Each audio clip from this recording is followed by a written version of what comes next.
नमस्कार, मैं हूं संजय शर्मा। आप देख रहे हैं 4 पीएम न्यूज नेटवर्क। अभय द्विवेदी जी बड़े हैरान है कि चुनाव के बीच से मोदी जी विदेश चले जा रहे हैं। पहले कभी नहीं होता था। मोदी जी का तो खून, ब्लड प्रेशर, वो सब कुछ बढ़ता था चुनाव में, चुनाव की रैली में भाषण देके। आजकल तो नया टॉनिक है कि बांटो काटो, धर्म जाति, और ये धर्म का तुम्हारी बेटियां उठा के ले जाएंगे, तुम्हारा मंगलसूत्र जी जाएंगे। एक से एक नया नमूने वाले डायलॉग निकाल के लाए हैं मोदी जी। अभय द्विवेदी जी का मानना है ये उन्होंने योगी जी से और हेमंत विश्व शर्मा से सीखे डायलॉग। दोनों जहर भरे डायलॉग बोलते हैं, दोनों समाज को हिंदू मुसलमान में बांटना चाहते हैं। लेकिन महाराष्ट्र को लेकर जो पोल आया है, उस पोल ने, उस सर्वे ने बीजेपी की नींद उड़ा दी है। इस पोल में साफ साफ संकेत है कि महाराष्ट्र में महाविकास आघाड़ी की सरकार बन रही है। यानी अगर महाविकास आघाड़ी की संभावना बन रही है, इस पोल के मुताबिक सरकार बन रही है, तो यानी उद्धव ठाकरे के मुख्यमंत्री बनने की सबसे ज्यादा संभावना है। अगर ये सर्वे सही है तो शिंदे साहब को नींद नहीं आने वाली है। जिन्होंने असम में जाकर खेला किया था, 50 करोड़ ओके का नारा लगाया गया था, और बदनामी हुई थी पूरे दुनिया में कि किस तरह महाराष्ट्र के विधायक कुछ करोड़ में बिक गए। और लोगों ने, महाराष्ट्र के लोगों ने कहा तो ये बाला साहब के परिवार पे पीठ पे छुरा मारा गया है, औरंगजेब की याद दिलाई गई है। और महाराष्ट्र की जनता के बीच में उद्धव ठाकरे की सहानुभूति गजब है। मैं देख रहा हूँ, प्रैक्टिकल मुंबई में घूम घूम के देख रहा हूँ, गली गली में देख रहा हूँ कि उद्धव ठाकरे को लेकर सहानुभूति बहुत है। तो मैंने पूछा अभय द्विवेदी से कि आजकल मोदी जी अपना डायलॉग खुद नहीं लिख रहे हैं, वो योगी जी और हेमंत विश्व शर्मा के नारों पे काम चला रहे हैं कि कटोगे बटोगे सेफ रहोगे। तो मुझसे अभय जी ने कहा कि भाई अब तो वही मास्टर हैं और वो सीखेंगे तो इसके अलावा उनको आता क्या है। उन लोगों को यही तो नफरत की तो राजनीति आती है। तो मुझे वो शेर याद आ रहा, उसकी लाइन हो सकता है थोड़ी बहुत एक आध शब्द गड़बड़ हो जाए। वो था कि जब तुमने उसे चुना ही है, जब तुमने उसे चुना ही है उसके कत्ल का हुनर देखकर, तो फिर क्यों रोते हो जलती हुई लाशों का शहर देखकर। हो सकता है कुछ शब्द गड़बड़, लेकिन भाव यही है कि जिस व्यक्ति ने नफरत की राजनीति करी है, जिस व्यक्ति ने आपको और मुझको मुख्य मुद्दों से हटाकर केवल हिंदू मुसलमान में बांटा है, तो वो देश के लिए यही कर सकता है। बहुत बढ़िया बातचीत की है। अभय द्विवेदी जी के पास चलते हैं, ये बातचीत सुनते हैं। आपसे रिक्वेस्ट है चैनल को ज्वाइन करना और सब्सक्राइब करना ना भूलें। चलिए अभय द्विवेदी से बातचीत आपको सुनवाते हैं। 4 पीएम न्यूज नेटवर्क में स्वागत है। बहुत बहुत अभय द्विवेदी आपका। और महाराष्ट्र की जैसे हम चर्चा कर रहे थे बहुत दिनों से कि महाराष्ट्र में साहेब और उनकी पूरी टोली हिंदू मुसलमान करने पर तुली हुई है, कटेंगे बटेंगे, औरंगजेब तुम्हारी बेटी ले जाएंगे, वो सब महाराष्ट्र में चल रहा है और बहुत तेजी से चल रहा है। योगी से लेकर मोदी तक चला रहे हैं। लेकिन इस बीच में लोक पोल एक बहुत सम्मानित, मैं कहूँगा एक संस्था है, और बहुत तेलंगाना से लेकर कई राज्यों के चुनाव के बीच में इन्होंने जो जो आकलन किया है वो लगभग सही बैठा है। तो लोक पोल ने जो अपना पोल दिखाया महाराष्ट्र को, उसमें बताया है कि महायुति की सरकार यानी भारतीय जनता पार्टी और उनके समर्थित दलों को 115 से 128 सीटें मिलेंगी, और महाविकास आघाड़ी को 151 से 162, यानी काफी अंतर है। और वोट शेयर भी जो है वो करीब दोनों में 4-5% का वोट शेयर में भी अंतर है। यानी जो पहला हमें एक बड़ा रेपुटेटेड और जिसकी ख्याति पहले ठीक रही है, जिसके आकलन वैसे वाला भी नहीं है कि अब की बार 400 पार, ऐसा कोई फर्जी टाइप का नारा दे दे और फिर वो आज तक पे सर्वे करने वाले रोने लगे कि हाँ हमसे गलती हो गई। लोकपोल की अपनी एक अच्छी खासी मर्यादा रही है। उसने बता दिया कि सरकार महाविकास आघाड़ी की आती दिख रही है महाराष्ट्र में। तो अगर सरकार वाकई में इस पोल के हिसाब से महाविकास आघाड़ी की आ रही है, तो साहेब के और योगी जी के इन ख्यालों का क्या होगा, जो ये मानते थे कि बटेंगे और कटेंगे नारा भ्रम भाग के ये हमें सत्ता दिला देगा। इसका मतलब देश का जनमानस अब नकारात्मक राजनीति, सांप्रदायिक राजनीति इसको नकार रहा है। क्या क्या संकेत देखते हैं आप इस पोल से?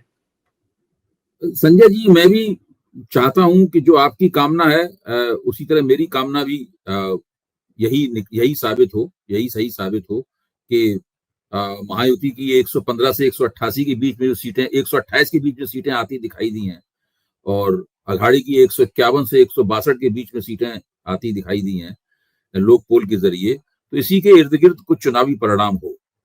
लेकिन मेरा एक परिप्रेक्ष्य है जो मैं चाहता हूं, उस परिप्रेक्ष्य के तहत मैं इस लोक पोल के आंकड़ों को रख के देखूं। लोक पोल के आंकड़े मुझे ये बताते हैं कि महाराष्ट्र में चुनावी लड़ाई आसान नहीं है, ये कड़ी लड़ाई है। 5% का वोटों का फासला बताया गया है, जो कि दो मोर्चों के बीच में सीधी टक्कर के लिहाज से, वोटों की जो ध्रुवीकरण हुआ है वोटों का, उसके लिहाज से ये एक बड़ा फर्क है। अगर 5% अघाड़ी के पक्ष में वोटिंग का पलड़ा झुका हुआ निकलता है आखिर में, तो आप निश्चित समझिए कि नतीजा इससे भी ज्यादा कहीं अलग होगा। इसमें अघाड़ी को और भी ज्यादा सीटें मिलेंगी। हो सकता है कि अघाड़ी को 160-65 से 180 के बीच में या 190 के बीच में भी सीटें मिलें, अगर यही नतीजा रहता है तो। दूसरी बात मैं ये कहना चाहता हूं, इससे एक और संदेश ये मिलता है कि अघाड़ी का जो वोटिंग ब्लॉक था, जो मैं मानता हूं करीबन 55 से 60% का वोटिंग ब्लॉक था, अगर ये नतीजा सही निकलता है तो महायुति उसमें दरारें नहीं पैदा कर पाया है, उसमें से वोट छीन नहीं पाया। इसका मतलब है मराठों के वोट, कुनबियों के वोट, दलितों के वोट, मुसलमानों के वोट, ये सारे के सारे वोट जो हैं वो अघाड़ी की तरफ झुके हुए हैं, उधर जा रहे हैं। इससे ये नतीजा दिखाई पड़ता है। अब नतीजे ठीक क्या होंगे मैं नहीं कह सकता। अगर 115 और 115 से 128 सीटें महायुति को मिलती हैं और 37 से 40% के करीब वोट मिलता है, इसका मतलब है कि महायुति ओबीसी वोट काफी हद तक प्राप्त कर रहा है, वरना इतने वोट भी नहीं मिलेंगे, फिर इतनी सीटें भी नहीं मिलेंगी। तो जो हम लोगों ने दो बड़े वोटिंग ब्लॉकों को, दो एक दूसरे की टक्कर में खड़े हुए वोटिंग ब्लॉकों की जो बात हम लोग इतने दिनों से 4 PM के मंच पर कर रहे हैं, लोक पोल के इस अनुमान के मुताबिक ऐसा घटित होने वहां पर जा रहा है। लेकिन इसमें जरा भी 1% का भी उतार चढ़ाव हुआ, इधर उधर हुआ, तो नतीजे कुछ के कुछ हो सकते हैं। अच्छा, ये इतना ज्यादा अंतर जो पोल का आया है, उसके पीछे मुख्य कारण क्या है? कि उद्धव ठाकरे के प्रति सिंपैथी है, लोगों को मानना है कि इन्होंने पीठ पे छुरा भोंका, जिस तरह ऑपरेशन लोटस हुआ, एक चुनी हुई सरकार को पैसे के दम पर गिराया गया, विधायकों की वो नंगा नाच जो आसाम के राज्य के गेस्ट हाउस में देखा था, विधायकों को बिल्कुल गाय बकरी की तरह भर के ले जाया गया पैसे के दम पर, और रातों रात फिर उनकी सत्ता बदल दी गई, पलट दी गई। क्या लगता है कि महाराष्ट्र के जनमानस में उद्धव ठाकरे के प्रति सिंपैथी ज्यादा पैदा हो गई? ये कैसे अंतर, महायुति इतना नफरत के बातें करने के बावजूद भी अगर महायुति बीजेपी इतना नीचे दिखाई दे रही है इस पोल में, तो क्या चीज महाराष्ट्र के मानस में? एक तो मुझे लोकसभा चुनाव के बाद से ही लगता है कि नफरती राजनीति, नफरती फिक्रेबाजी और इस तरह से हिंदू बनाम मुसलमान का जो ध्रुवीकरण, जिसको महाराष्ट्र में ये भी कहा जा रहा है फतवे के मुकाबले भगवा, एक नया फिक्रा और इजाद किया गया है, ये भी कल से ही सुना जा रहा है, फतवा बनाम भगवा, इस प्रकार का फिक्रा इजाद किया गया है। और इस मामले में भारतीय जनता पार्टी के लोगों के दिमाग बड़े उर्वर हैं, उनमें खूब फसल उगती है नफरती फिक्रेबाजी की। इससे तो अगर यही सब हो रहा है जैसा कि लोक पोल लगाया, तो इसका मतलब है कि लोकसभा चुनाव में जो पैटर्न था नतीजों का, जब वोट काफी नजदीक थे लेकिन सीटों में काफी फर्क था, वो वोटों में भी फर्क दिखाई पड़ेगा, क्योंकि कुछ ना कुछ तो विधानसभा के नतीजे भिन्न होने ही है।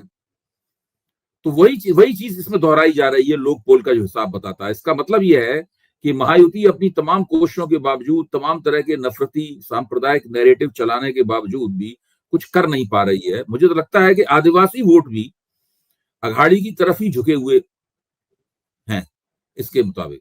और मैं अभी भी ये मानता हूं कि ये सब जो योगी जी वहां जाकर बोलते हैं, मोदी जी जो वहां जाकर बोलते हैं, ये ना झारखंड में काम करेगा और ना ही महाराष्ट्र में काम करेगा। और ये एक तरह से इस लोकतंत्र अपने आप को बचा रहा है। लोकतंत्र में कुछ अपना सेल्फ करेक्शन करने की खूबियां होती हैं, कुछ शॉक एब्जॉर्बर्स होते हैं लोकतंत्र में, वो अपने आप को बचा रहा है, ऐसा मुझे लगता है। शिवसेना की सांसद हैं चतुर्वेदी जी, प्रियंका चतुर्वेदी जी, मेरी उनसे लंबी बातचीत है, मैंने उनका इंटरव्यू किया। उनका कहना था कि महाराष्ट्र के लोग इस बात को बड़ा बुरा मानते हैं कि उनकी पीठ में खंजर घोंपा गया, उनको धोखा दिया गया। औरंगजेब का टाइम याद आ जाता है कि किस तरह औरंगजेब ने छत्रपति शिवाजी को धोखा दिया। तो वो मानती है कि उद्धव ठाकरे की सरकार को जिस तरह धोखा दिया गया, वो भी एक बड़ा फैक्टर है। क्या लगता है आपको कि एक बड़ा फैक्टर है वाकई में उद्धव ठाकरे को धोखा देना? देखिए, इसमें इसमें जो एक तो इसका पहला असर पड़ता है कार्यकर्ताओं के ऊपर। देखिए, इसका जो प्रियंका जी कह रही हैं उनकी बात सही है, लेकिन हमें ये देखना पड़ेगा कि इसका असर सबसे ज्यादा कहाँ पड़ता है और धीरे धीरे कहाँ असर कम होता चला जाता है। असर रहता है लेकिन कहीं असर कम मामूली होता है, कहीं बहुत गहरा असर होता है। तो इसका सबसे ज्यादा गहरा असर, गद्दारी वाला सवाल जो है, पीठ में छुरा भोंकने का सवाल जो है, इसका सबसे गहरा असर होता है जमीनी कार्यकर्ताओं के ऊपर। तो उसमें, और उस जमीनी कार्यकर्ताओं से जुड़ी हुई जो पब्लिक है, सीधे सीधे जुड़ी हुई पब्लिक, इसके बीच में वो कार्यकर्ता सक्रिय रहते हैं, यानी उस पब्लिक के जरिए वो और बेहतर पब्लिक को गोलबंद करते हैं। भाई, समीकरण क्या है? नेता होता है, नेता के नीचे कार्यकर्ता है, कार्यकर्ता से तुरंत जुड़ी हुई, इमीडिएटली यानी तुरंत जुड़ी हुई पब्लिक जनता है, और उस जनता के जरिए और बड़े पैमाने पर वोटों की गोलबंदी होती है। तो वो जो पब्लिक है उसके ऊपर भी इसका गहरा असर होता है। ये दोनों मिलकर लोगों को गोलबंद करते हैं। ये काम इस तरीके से होता है हर जगह। कम्युनिस्ट पार्टियों के नेतृत्व में भी इस तरह होता है, भाजपा के नेतृत्व में भी इस तरह होता है, कांग्रेस, समाजवादी पार्टी इसी तरीके से काम करती है। तो ये जो गद्दारी वाला नैरेटिव है, जो कि एक सही नैरेटिव है, और इसका महाराष्ट्र में इसका असर पड़ेगा, उसका असर इस तरीके से काम कर रहा है जो प्रियंका चतुर्वेदी कह रही है।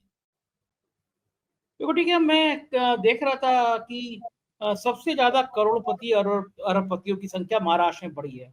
मुंबई में बहुत बड़ी संख्या में करोड़पति अरबपति बन गए हैं। मतलब एक तरफ बड़ी बड़ी बिल्डिंग है, उसके दूसरी तरफ झुग्गी झोपड़ियां हैं। मतलब अमीरी जितनी बढ़ रही है, गरीबी इतनी बढ़ रही है।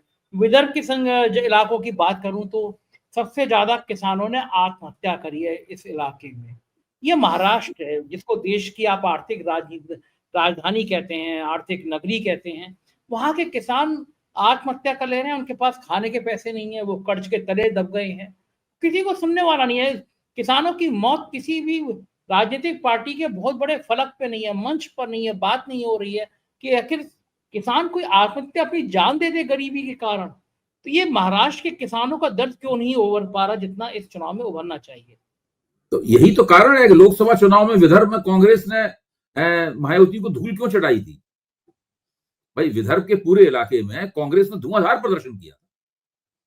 भाई, मायावती ने धूल यहां क्यों चाटी थी? इसीलिए धूल चाटी थी ना कि मायावती जो है इस चीजों को संबोधित नहीं कर रही है। अब आप नरेंद्र मोदी की स्थिति देखिए। नरेंद्र मोदी अपनी मीटिंगों में जिस प्रकार के भाषण देते हैं, उस प्रकार के भाषणों में इन चीजों का कहां जिक्र होता है? कहीं जिक्र नहीं होता। राहुल गांधी इस तरह की चीजों का जिक्र करते हैं और वो वहां पर जनता को स्पर्श करते हैं। तो ये एक बहुत बड़ा जो जिस आमतौर पर वोटों की बराबरी के बावजूद भी लोकसभा में अघाड़ी का महायुति से आगे निकल जाने के पीछे एक बड़ा कारण ये है कि जो गैर भाजपा विपक्ष है वो इस प्रकार के मुद्दों को संबोधित कर रहा है और महायुति वाले इस प्रकार के मुद्दों को संबोधित नहीं कर रहे हैं। वो एक दूसरा फर्जी नैरेटिव चला रहे हैं जिस नैरेटिव में जनता की कोई दिलचस्पी नहीं है।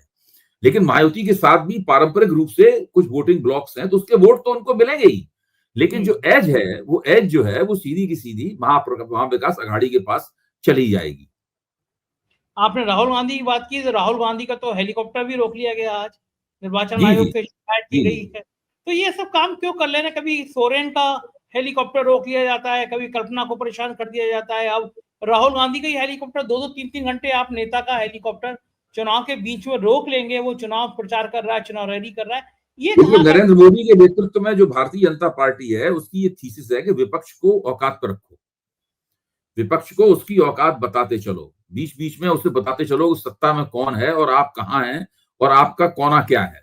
इसलिए वो बीच बीच में इस तरह की हरकतें देते हैं, ईडी के छापे पड़वाते हैं, सम्मन जाता है, हेलीकॉप्टर रोका जाता है, उद्धव ठाकरे की सामान की तलाशी होती है।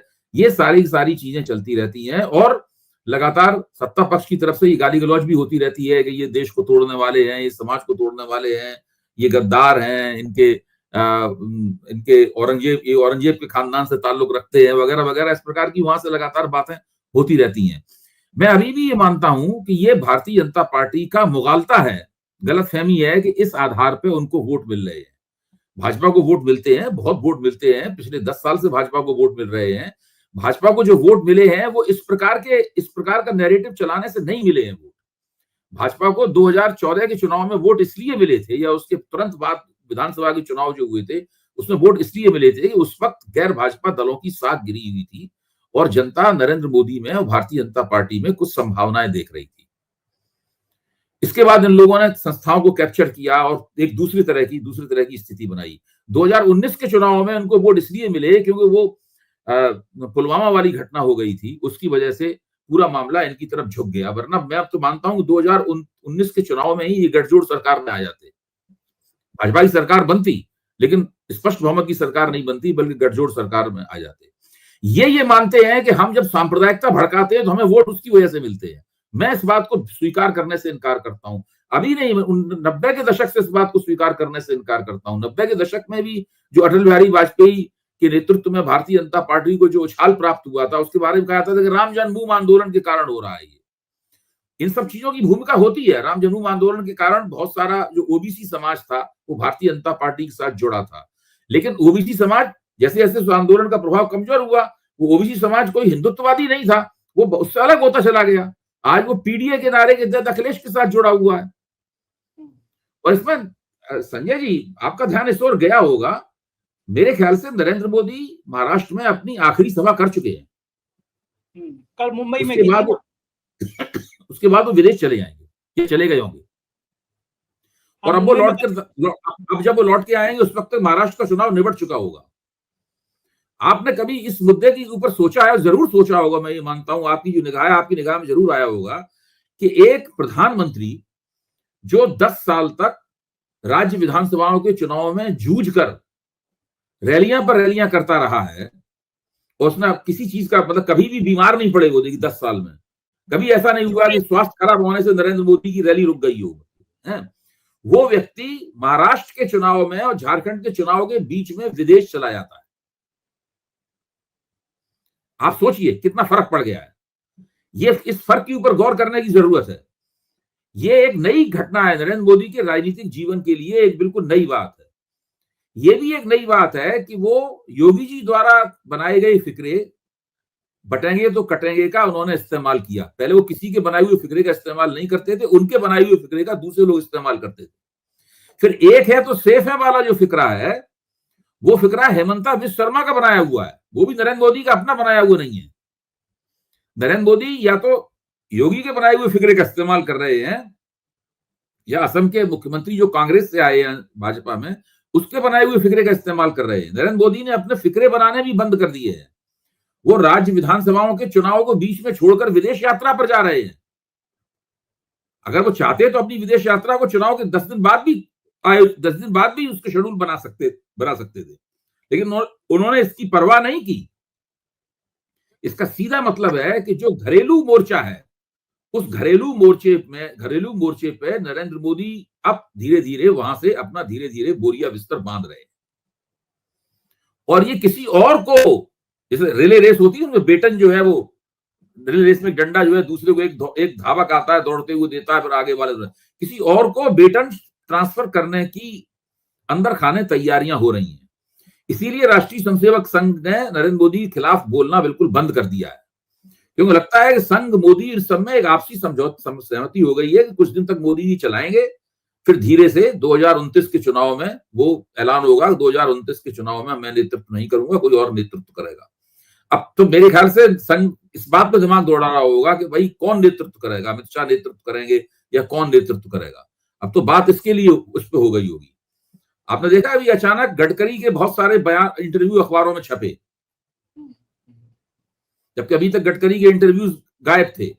तो मैं कह रहा हूं बहुत कुछ ऐसा घटित हो रहा है जिसको नंगी आंख से देखना बहुत मुश्किल है। लेकिन ये एक घटना, मैं इस घटना को बहुत ही साधारण घटना नहीं मानने के लिए तैयार हूं कि प्रधानमंत्री जिन्होंने अभी अभी जून के महीने में बहुमत खोया है और भारतीय जनता पार्टी पुराने चुनावी रुतबे को हासिल करने के लिए संघर्ष कर रही है। अगर महाराष्ट्र और झारखंड का चुनाव उन्होंने नहीं जीता तो फिर से हरियाणा के चुनाव जीतने से थोड़ा जो एक आवेग प्राप्त हुआ है भारतीय जनता पार्टी को, वो आवेग फिर से वो लोग खो देंगे। हाँ, ये तो है। इसके बावजूद भी मोदी जी फ्रंट में आगे आकर कमान नहीं संभाल रहे हैं। वो एक तरह से जिसे कहते हैं ना, he is going through motions. मतलब वो जो चूंकि प्रधानमंत्री हैं, उन्हें कुछ ना कुछ भाषण देना है, कुछ ना कुछ रैलियां करनी है, वो रैलियां करके अपना काम निपटा के विदेश जा रहे हैं। 5 जून नतीजे आए थे, 9 जून को उन्होंने तीसरी बार प्रधानमंत्री पद की शपथ ली थी। उसके बाद से देखिए उन्होंने ज्यादातर समय विदेश में गुजारा है अपना। घरेलू राजनीति में उन्होंने कोई ज्यादा हस्तक्षेप नहीं किया है भाषणबाजी के अलावा।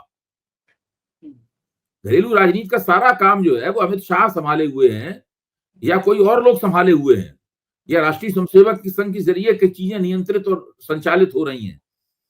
ये प्रधानमंत्री वो प्रधानमंत्री नहीं है जो कि 2014 से 2024 तक प्रधानमंत्री थे। ये कोई और प्रधानमंत्री हैं। ये वो प्रधानमंत्री हैं जो कि धीरे धीरे करके अपने कदम पीछे खींच रहे हैं। देखिए इन बातों का, संजय, इन बातों को सबूत तो होता नहीं है, कोई हमसे पूछ के तो करेगा नहीं, घोषणा पूर्वक नहीं किया। हम लोग तो आकलन करेंगे ना भाई, आकलन करेंगे ना। ये होता है राजनीतिक आकलन। ये तो उन्हें बताना चाहिए ना कि जब आपने बहुमत खोया और महाराष्ट्र में आप जीतने की कोई गारंटी नहीं कर सकता, झारखंड में आपके जीतने की कोई गारंटी नहीं कर सकता, तब आप मैदान छोड़ के क्यों जा रहे हैं? विदेश नीति कोई इतना बड़ा हल्का तो नहीं है जहां पर आप घरेलू राजनीति की जरूरतों को कुर्बान कर दें उसके ऊपर। बिल्कुल ठीक बात है।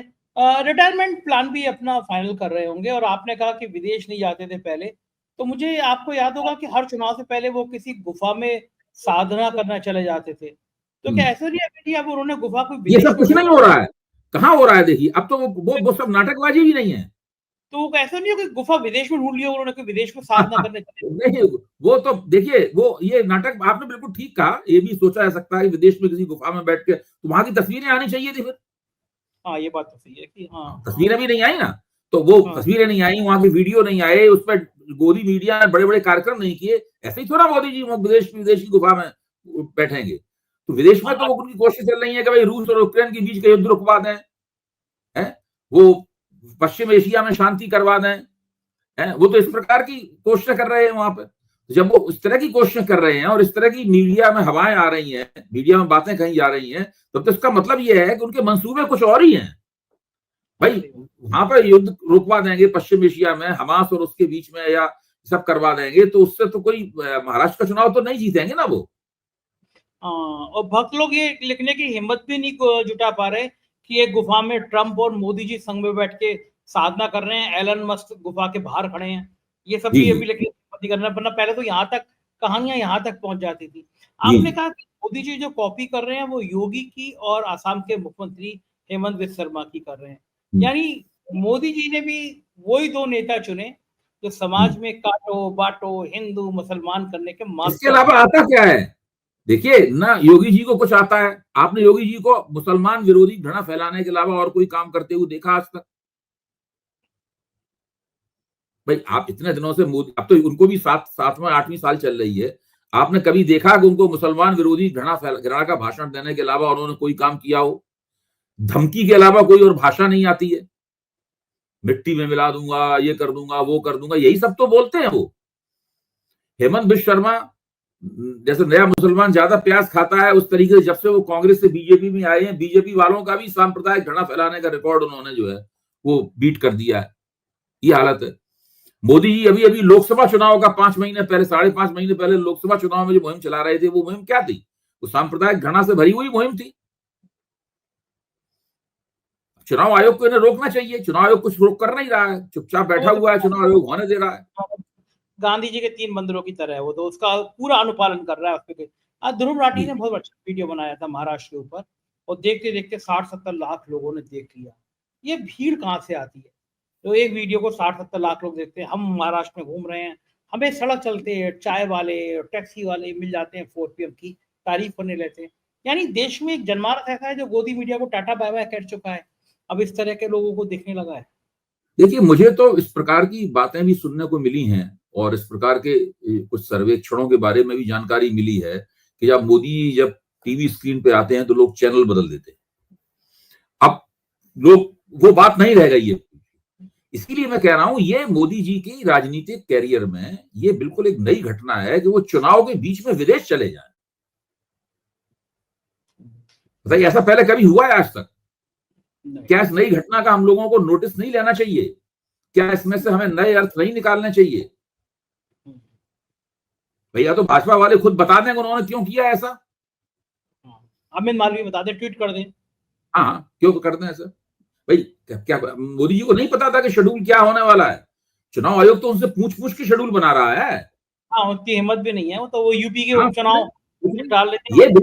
बिल्कुल नई घटना है, इसके ऊपर चर्चा होनी चाहिए। मैं तो लेख भी लिखूंगा इसके ऊपर कि भाई ये क्यों मोदी जी बीच में, बताइए चुनाव प्रचार, मोदी जी को तो चुनाव प्रचार से ही उनको सारे विटामिन और टॉनिक मिलते थे भाई। मोदी जी का उत्तम स्वास्थ्य का रहस्य क्या है? वो पहले विज्ञापन नहीं आता, ये है मेरी उत्तम त्वचा का राज। तो मोदी जी के उत्तम स्वास्थ्य का रहस्य ये है चुनाव प्रचार और चुनाव प्रचार का भाषण। यहाँ पे मुंबई में आपका क्या है? इसके अलावा नेताओं को आपका क्या है? सही बात है, ध्रुव राठी कौन सा दर्शन शास्त्र में होशियार है ये? कौन सी फिजिक्स केमिस्ट्री जानते हैं? यही तो जानते हैं। ये जानते हैं वो जो है। इसके अलावा वाकई में आता भी कुछ नहीं है, ये बात तो बिल्कुल ठीक है। और लेकिन सबसे बड़ी सवाल यह है कि मोदी जी को लगता होगा कि मैं एक राज्य चुनाव जिता नहीं पा रहा हूँ, मेरे नाम पे इतना जादू चल नहीं पा रहा है, जो रैली है उसमें भीड़ आ नहीं रही है, अमित शाह की रैली में भीड़, कुर्सियां खाली पड़ी आ रही, ये चीज भी तो डरा रही होगी कि आपका। उनकी एक और दिक्कत है संजय जी, उनकी एक और दिक्कत है, हरियाणा चुनाव जीत गए, कैसे जीते ये बात की बात है, हम लोग इस पर चर्चा कर चुके हैं, आगे भी चर्चा करेंगे इसके ऊपर। लेकिन उसका श्रेय राष्ट्रीय स्वयंसेवक संघ ने ले लिया। अब महाराष्ट्र के चुनाव, राष्ट्रीय स्वयंसेवक संघ ने चुनाव अभी खत्म नहीं हुआ, पहले से श्रेय लेना शुरू कर दिया। खबरें छपाई आ रही हैं अखबारों में बड़ी बड़ी कि भाई हमने 600 मीटिंगें कर रहे हैं, ये कर रहे हैं, वो कर रहे हैं। पहले संघ कभी ऐसा नहीं करता था। ये भी एक बिल्कुल नई बात है। संघ आगे बढ़कर राजनीतिक प्रचार का श्रेय ले रहा है। पहले वो बैकग्राउंड पृष्ठभूमि में रह के सारे काम करता था और श्रेय भाजपा को जाता था। अब राजनीतिक श्रेय, जीत का राजनीतिक श्रेय लेने में संघ आगे निकल कर पहलकदमी लेकर अपना चेहरा मंच पे चमका रहा है। ये सब नई घटनाएं हैं, इनका नोटिस लेना चाहिए। ये बात तो ठीक है कि मतलब, और संघ के और बीजेपी के रिश्तों की एक नई कहानी भी है। यहाँ मुंबई में मैं घूम रहा था तो उत्तर प्रदेश के बहुत लोग हैं, बिहार के बहुत लोग हैं, उत्तर प्रदेश के यहाँ के लोगों ने मुझसे, चाय वाले ने आज बहुत अच्छी बात की कि आप तो यूपी से आते हैं, आपको पता है। मैंने क्या बोले, वहां के जो चुनाव होने वाले हैं उनकी डेट बढ़ाई गई आगे। मैंने कहा बढ़ाई गई? मुझसे वो कह रहे हैं कि वो डेट इसलिए बढ़ाई गई कि वहां पे जो छठ के और बाकी पूजा के लोग आए थे वो वापस चले आए, वो रुक गए तो वो सरकार के खिलाफ वोट डाल देंगे। और दूसरा उन्होंने एक तर्क और दिया बहुत अच्छा, बोले अगर 13 तारीख को वहां के चुनाव खत्म हो जाते तो अखिलेश यादव यहाँ पे आ जाते प्रचार करने के लिए, अखिलेश यादव आ जाते तो बहुत मुसीबत हो जाती, तो अखिलेश यादव को बीच तक वही फंसा के रखो, ये नया एंगल निकला। क्या ऐसा हो सकता है? देखिए क्या होता है, मैं तो ये मानता हूं कि इन सब, एक चुनाव क्यों जीता जाता है, क्यों हारा जाता है, उसमें कई पहलू होते हैं और जब नतीजा आता है तो हम सब उन पहलुओं की गवेषणा करते हैं और पता लगाते हैं कि भाई कौन सा पहलू कहां पे प्रभावी हुआ। लेकिन जो लोक पोल का आपने सर्वे दिखाया है, ये सर्वे काफी कुछ कहता है और अगर इस सर्वे में जरा भी सच्चाई है और ऐसे ही परिणाम निकलते हैं तो इसका मतलब है कि भारतीय जनता पार्टी के खिलाफ वोटों की गोलबंदी महाराष्ट्र में बहुत ही जबरदस्त है। यानी सामाजिक शक्तियां भारतीय जनता पार्टी और महायुति के खिलाफ हैं। बिल्कुल ठीक और बात ये है, बहुत बड़ा संदेश होगा। बिल्कुल ठीक बात है, निगाह बनी रहेगी हमारी। बहुत बहुत शुक्रिया अभय जी, अपना कीमती समय दिया, आभार, थैंक यू। ये थे अभय द्विवेदी जी, और आप भी मेरी बात से सहमत होंगे कि हमको कम से कम अब नफरत की राजनीति से दूर होना चाहिए, आपस में प्यार से रहना चाहिए। आपकी राय का मुझे इंतजार रहेगा। बहुत बहुत शुक्रिया अपना समय देने के लिए, थैंक यू।